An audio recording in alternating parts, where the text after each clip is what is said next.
Hello everyone, myself Dr. Pavanpreet Kaur from Pearl Homeo Classes. तो आज अपने एक नेक्स्ट इम्पॉर्टेंट टॉपिक पढ़ेंगे एंड उसको समझने की कोशिश करेंगे एक्चुअली कि उसके पीछे बेसिक क्या है, ताकि तुम्हें उस चीज़ को याद ना रखना पड़े, रट्टा ना मारना पड़े। क्योंकि बहुत बार ऐसा होता है कि अपनों ने एक टेबल पढ़ी कंपैरिजन वाली, उसको याद कर लिया, ठीक है, लेकिन फिर एट द एंड क्या हो जाते हैं, अपने पॉइंट्स में कंफ्यूज हो जाते हैं कि कौन से वाला पॉइंट किस में था।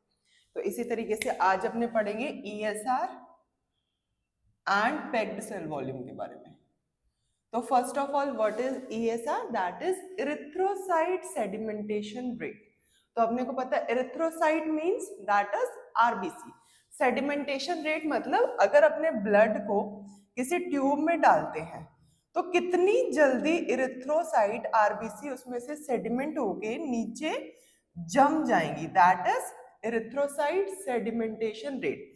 और आरबीसी जो अगर जमेंगी तो वो किस तरीके से जमती है, जैसे अगर अपने एक कॉइन के ऊपर दूसरा कॉइन तीसरा कॉइन ऐसे रख दे, इस फॉर्म में आरबीसी का नीचे क्या होता है, सेडिमेंटेशन होता है। तो ये इस शेप को अपने को क्या बोलते हैं, दैट इज रोलेक्स फॉर्मेशन। तो Rolex formation is characteristic of RBC, जो अपने इरिथ्रोसाइट सेडिमेंटेशन रेट में देखते हैं कि आरबीसी कितनी जल्दी सेडिमेंट होती हैं प्लस कितनी जल्दी वो कॉइन शेप स्ट्रक्चर में सेटल डाउन होती हैं, that is erythrocyte sedimentation rate. अगर तुमने फिजियोलॉजी में पढ़ा होगा तो अपने पढ़ते हैं इसको, अपने दो मेथड से देखते हैं। First is winter green method and second is Wintrobe method. First is winter green method and second is Wintrobe method, ठीक है। नेक्स्ट अब अपने पढ़ेंगे packed cell volume. What is packed cell volume? Packed cell volume या फिर जिसको अपने क्या बोलते हैं, हिमेटोक्रिट वॉल्यूम बोलते हैं, हिमेटोक्रिट वैल्यू। इसका मीनिंग क्या होता है कि टोटल ब्लड में से, जैसे अगर अपने पास में 5 लीटर ब्लड है, उस टोटल ब्लड में से सिर्फ और सिर्फ आरबीसी कितने परसेंट है। टोटल ब्लड को अगर अपने सारे के सारे ब्लड को हम दो हिस्सों में डिवाइड कर देंगे, एक साइड हमको क्या रखना है, आरबीसी, एंड सेकेंड साइड हमको ब्लड के बाकी सब कॉन्स्टिट्यूएंट्स रखने हैं। तो packed cell volume is RBC volume in total blood. Total blood में कितनी आरबीसी प्रेजेंट है, that is packed cell volume. अब अपने देखेंगे कौन कौन से डिजीज में पैक्ड सेल वॉल्यूम इंक्रीज होती है, या कौन सी ऐसे डिजीज हैं जिनमें ESR इंक्रीज और डिक्रीज होती है, ठीक है। क्योंकि ये फ्रीक्वेंट में ही क्वेश्चन आता रहता है, जिसको तुम किस तरीके से याद रखोगे मैं तुम्हें तरीका बता देती हूँ। तो फर्स्ट इज ESR। ESR कब इंक्रीज होगी या ESR कब डिक्रीज होगी? अगर कोई भी ऐसी कंडीशन जिस केसेस में ब्लड की विस्कोसिटी इंक्रीज होती है, ठीक है, viscosity of blood, it means कि ब्लड अगर गाढ़ा हो रहा है, जितना ज्यादा ब्लड गाढ़ा होएगा उतनी ही ESR उस ब्लड की अपने को क्या देखने को मिलेगी, कम देखने को मिलेगी। ये किस वजह से? क्योंकि अब ब्लड क्या हो गया, बहुत ज्यादा थिक हो चुका है, जिसकी वजह से आरबीसी को स्पेस नहीं मिल रहा है, आरबीसी जल्दी से फ्लोर की तरफ पहुंच के सेडिमेंट नहीं हो पा रही है। तो ऐसी कोई भी कंडीशन जिसमें क्या हो रही है, ब्लड की विस्कोसिटी इंक्रीज होती है, उस कंडीशन में ESR डिक्रीज होगी। अब चाहे वो पॉलीसाइथीमिया हो, चाहे आरबीसी का नंबर बढ़ रहा है, बट ब्लड वहां पे क्या हो गया, बहुत ज्यादा विस्कस हो गया, जिसकी वजह से आरबीसी को सेटल डाउन होने में टाइम लग रहा है। तो इसीलिए कई बार पॉलीसाइथीमिया से ही कंफ्यूज हो जाते हैं अपने, कि पॉलीसाइथीमिया में हो तो आरबीसी का नंबर ही बढ़ रहा है, बट वहां पे ESR कम हो रही है because of viscosity of blood. Second, जैसे अगर ल्यूकीमिया है, थ्रोम्बोसाइटोसिस है, सब कंडीशन में क्या होगी, ESR डिक्रीज होगी, ठीक है। ऐसी कोई भी कंडीशन जिसमें विस्कोसिटी ऑफ ब्लड डिक्रीज हो रही है, like in cases of anaemia, anaemia के केसेस में क्या हो रहा है, ब्लड सेल्स कम हो रही है, तो जितनी भी ब्लड सेल जो भी प्रेजेंट है वो जल्दी से फ्लोर की तरफ आके सेडिमेंट होके हमको क्या दे देंगी, अच्छी erythrocyte sedimentation rate, increased erythrocyte sedimentation rate दे देंगी, ठीक है। तो फर्स्ट पॉइंट तो तुमको ESR के इंक्रीज और डिक्रीज में क्या याद रखना है कि ESR इंक्रीज और डिक्रीज बाय ब्लड विस्कोसिटी।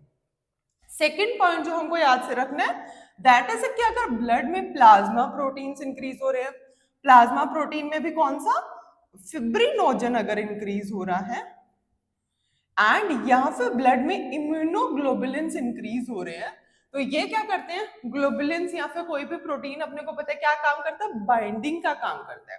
तो ये क्या करेगा, आरबीसी को जल्दी जल्दी बाइंड करके रोलेक्स फॉर्मेशन को क्या कर देगा, रोलेक्स फॉर्मेशन की प्रोसेस को तेज कर देगा। तो इसीलिए कोई भी प्लाज्मा प्रोटीन इंक्रीज हो रहा है, फिब्रिनोजन का लेवल इंक्रीज हो रहा है, या इम्यूनोग्लोबुलिन्स का ब्लड में अगर लेवल इंक्रीज हो रहा है, तो उस केसेस में ईएसआर क्या होगी, इंक्रीज होगी। ये अपने को फंडा यहाँ से याद रखना है। आरबीसी का अपने को पता ही है, सिर्फ पॉलीसाइथेमिया वेरा के कंडीशन में या फिर रिलेटिव आरबीसी अपने को कई कंडीशन में इंक्रीज देखने को मिलती है, ठीक है। तो उससे अपने क्या देख सकते हैं, पीसीवी देख सकते हैं कि पैक्ड सेल वॉल्यूम कहाँ पे इंक्रीज हो रही है और कहाँ पे डिक्रीज हो रही है।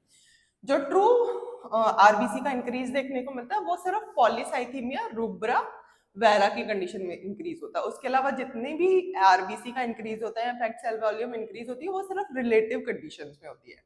लाइक कि अगर ब्लड में डब्ल्यूबीसी कम हो गई, डिहाइड्रेशन हो गया, बर्न का केस है तो प्लाज्मा बहुत सारा आउट चला गया ब्लड वेसल से, तो उन केसेस में अपने को रिलेटिव आरबीसी का इंक्रीज देखने को मिलता है। नेक्स्ट अब अपने देखेंगे ईएसआर कौन कौन सी कंडीशन में इंक्रीज हो रही है और कौन सी कंडीशन में डिक्रीज हो रही है, या फिर कौन सी कंडीशन ऐसी है जहां पे ईएसआर क्या है, नॉर्मल है। First and most important is old age, जहां से क्वेश्चन आता है। अब सबका अपने कंसेप्ट बात करते जाएंगे, क्योंकि ओल्ड एज में क्या हो रहा है, फिब्रिनोजन का लेवल एंड प्लाज्मा प्रोटीन्स का लेवल जो है, फिब्रिनोजन प्लस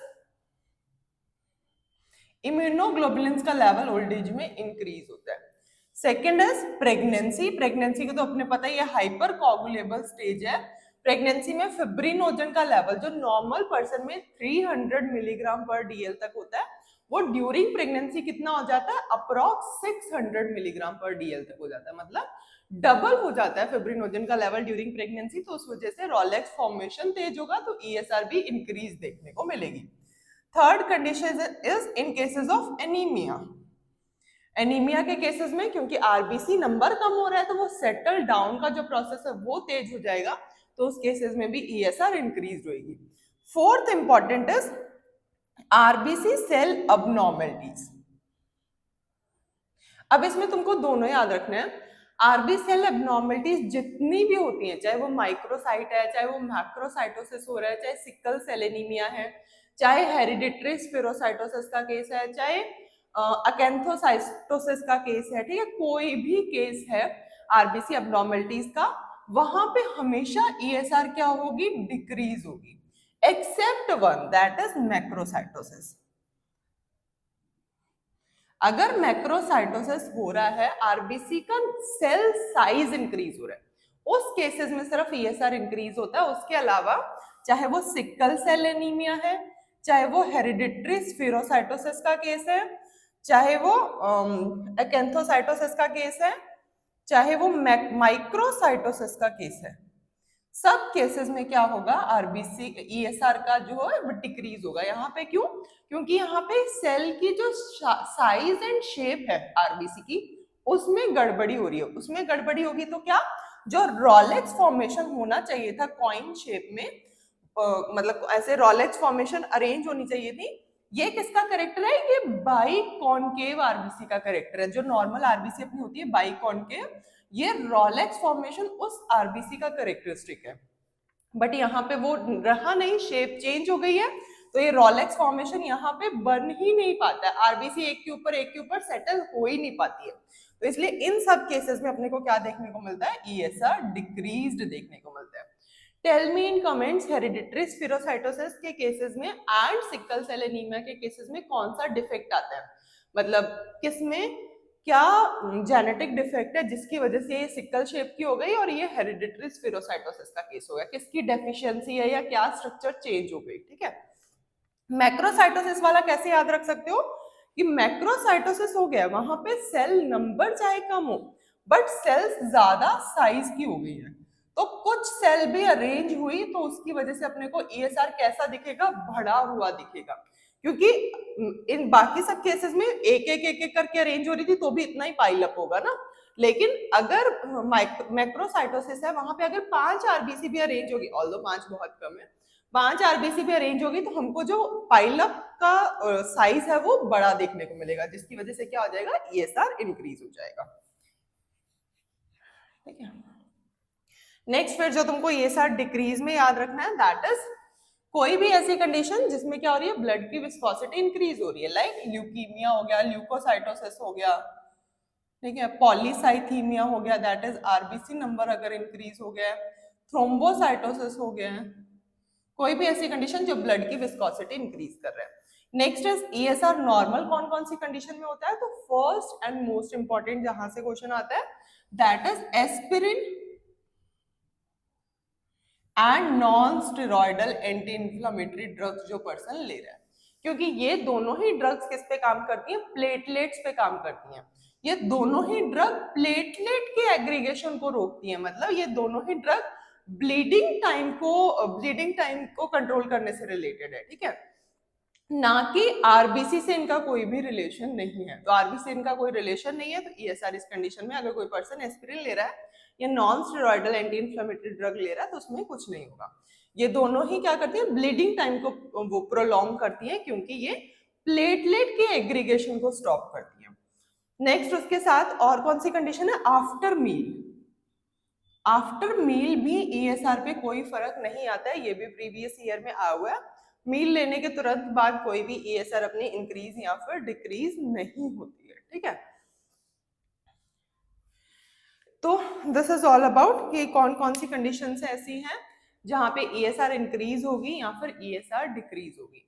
तो अब से इसको याद नहीं रखना है, अब से तुमको इसको समझ के रखना है कि किस चीज में क्या डिफेक्ट आ रहा है, उसकी वजह से फिर ईएसआर ब्लड की विस्कोसिटी इंक्रीज हो रही है या डिक्रीज हो रही है, या फिर फिब्रिनोजन या फिर इम्यूनोग्लोबुलिन का लेवल इंक्रीज हो रहा है या फिर डिक्रीज हो रहा है। Tell me in comments, polycythaemia के केसेस में, ठीक है, पॉलीसाइथीमिया के केसेस में पीसीवी क्या होगा, पैक्ड सेल वॉल्यूम पे क्या फर्क आएगा। ईएसआर तो डिक्रीज हो रही है बट पैक्ड सेल वॉल्यूम क्या रहेगी। तो sickle cell anaemia, hereditary spherocytosis and polycythaemia के बारे में बताना कि इसमें पीसीवी का क्या रोल आएगा। Hope this will help you.